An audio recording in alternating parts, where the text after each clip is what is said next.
Okay, so I just thought I'd show you this while I've got it set up.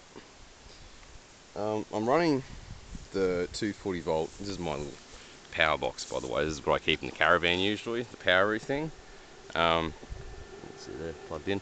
Anyway, usually there's batteries. I usually put 1 or 2 batteries in a box here, and then connect, these leads up, and there you go. You got 240 volt power to power anything you need in the van. But today I'm powering just some power tools because I'm building a dog kennel for my little dog Weir. But I've just encountered a problem because me being super smart connected this 12 volt inverter to 24 volts of power yesterday because I wasn't really thinking, and I thought that it could do 24 volt and 12 volt. Turns out I was mistaken. Luckily I didn't blow the thing. It did start going real fast for a few seconds before I pulled it off the batteries. It all still works, but unfortunately, I suppose it's not a big deal, but as you can probably hear, you can hear that fan going. Usually that fan only comes on when there's really high current being pulled through it and it's got to cool, whereas that fan never turns off now. So I've obviously shorted something. That, and as you can see, the circular saw, usually it powers it, no problem, whereas it keeps cutting out now, it just won't get it going. So I think I might have buggered,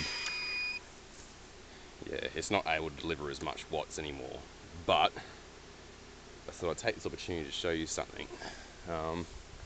As you can see from the multimeter here, the battery in this car is pretty good. Like, it's not, full 14.4, but it's at 13 volts, so it's pretty good. So probably the best way to test it with it, but due to this fact that this inverter is not working properly, if you run anything high draw like a power tool, it just won't run on anything less than 14.4 volts. Usually it'd run no problem, like you could run power tools right down to the batteries gets, I don't know, maybe 11 volts or something like that.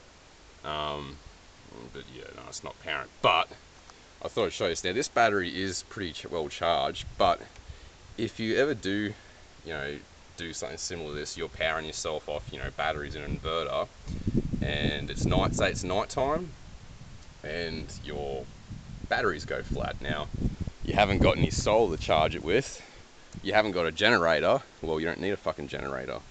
Even if this battery is dead, if you connect jump leads to it, so jump lead there, and you connect it to an inverter, what you can do is you can turn your car into a generator. So because your car's got an alternator, so we'll start that up. Because your car's got an alternator, your alternator is, well, literally a generator. It charges your battery up. So because this inverter runs off 12 volt batteries, so you're on 12 anyway, so as long as you've got power going to your battery, and you can see straight away now, since I've turned the engine on, look at that, it's now, even though it's going through a battery, it's putting 14.4 volts. So essentially the car is more or less powering the inverter directly now, even though it's going through a battery. So it's basically the same as having basically the same as using your batteries during the day when you've got full sun on your panels. It's not really pulling power from your batteries, it's just really using there as a stopgate. So I'll show you now that we have a full 14.4 volts going through this, tied hold inverter. Let's see if the saw will work now. Still a bit of a cut out, like, again, the inverter's not working perfectly. The inverter's not working perfectly, but we should get it working this time with the 14.4. There we go. So as you can see, that inverter is running the circular saw fine now, because we have a full 14.4 volts coming from the car. So yeah, just a nifty little trick. If you do have an inverter, and you're ever worried about running out of power from your batteries, during the night, or if you don't have any solar connected at the anywhere else, so you basically literally just relied on, you're out camping, say you're out camping and you just got a couple batteries or something like that, or you're out in the site where you've got no power, this will work as a generator car. You don't need to buy one. Simple little tricks you can do, save you a few $100s. I'm not sure exactly how much more efficient, if a car would use more petrol idling than a generator would. I guess it might, I'm not really too sure, but I think the amount you're going to use it, like I said, the amount I would use it, because I basically work off solar. I've only got the panels on the car, and no, I basically, depends on how much you use it. I don't really need to use this much because obviously I work off mostly solar, and the amount of batteries I have gets me through the night. But you know, it's a little backup solution if you really ever need to.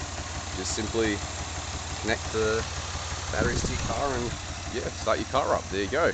Generator. Pro tips from Kai. Catch us next time.